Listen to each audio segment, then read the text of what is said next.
Good morning. Thanks for tuning in. Welcome to Kilat Shari Torah's daily review of Maimonides' 613 Mitzvot, the Sefer HaMitzvahs, for Friday, November 19th. We began yesterday talking about this interesting status of a Nazarite, a person who decides that they are interested in taking on additional prohibitions, an added level of stringency above and beyond what's required by Torah. And actually, Torah itself provides a space for this in the idea of Nazarism.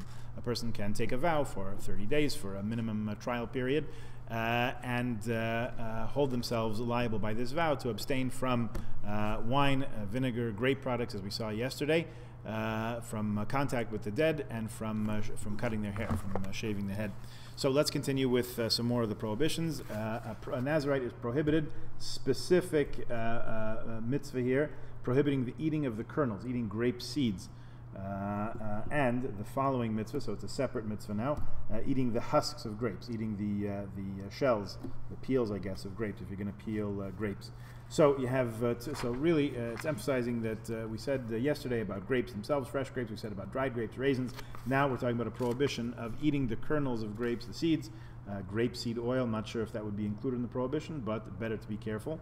And eating the shells also. Okay, and a couple of more mitzvahs here. How many more? 3 more mitzvahs. A Nazarite is prohibited from rendering self unclean for the dead. In other words, to get pressed into service as a pallbearer or a member of the Chevra Kadisha who would interact directly or in close proximity with a mace, with the body of a person who's passed away, is forbidden for the Nazarite. Also, separate prohibition, mitzvah number 208 in the list of 365 prohibitions. A Nazarite must abstain from, so we have to phrase it in the negative, is forbidden from making himself unclean by entering a house which has a mace in it. So, for the time that a person is in Nazarism, theoretically, they should avoid going into steels or into Benjamins unless they use the Kohanim room, because they have to remain separate from being under the same roof as a mace, as a person who passed away. And if you've been to Israel and you've seen in some of the hospitals, they put at the entryway an indication for Kohanim. Maybe a Kohen wants to come visit a family member who needs a refuah shlema, so they are warned off by a sign at the front. I've seen it in Shari Tzedek Hospital. If there are bodies in the morgue, they have to make sure that they avoid coming into the hospital, because they'll be then under the same roof as a mace, and they want to avoid that. So just like a Kohen, a Nazarite, for the period of this vow, has to be careful not to be under the same roof as a corpse. And the last one in this series, negative mitzvah prohibition number 209, a Nazarite shaving.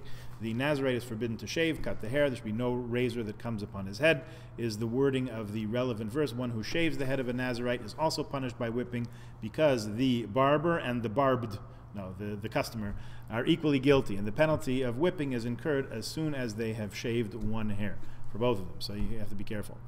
All the prohibitions of the laws of the Nazarite, as we mentioned, are explained in the tractate specifically devoted to the subject, and there's a lengthy note there if anybody would care to see. Happy to share it with you on page 44a, and a whole discussion of which of the prohibitions is most stringent, because as we know, there is such a thing as a mace mitzvah.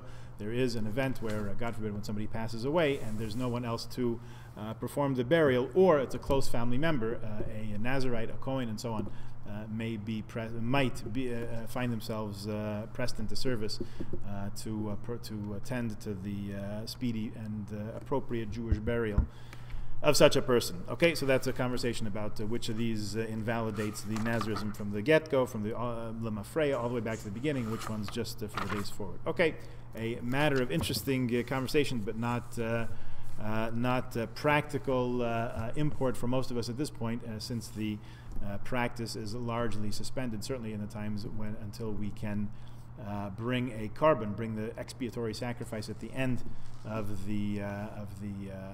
a period of Nazarism, and atone for whatever needs to be atoned for.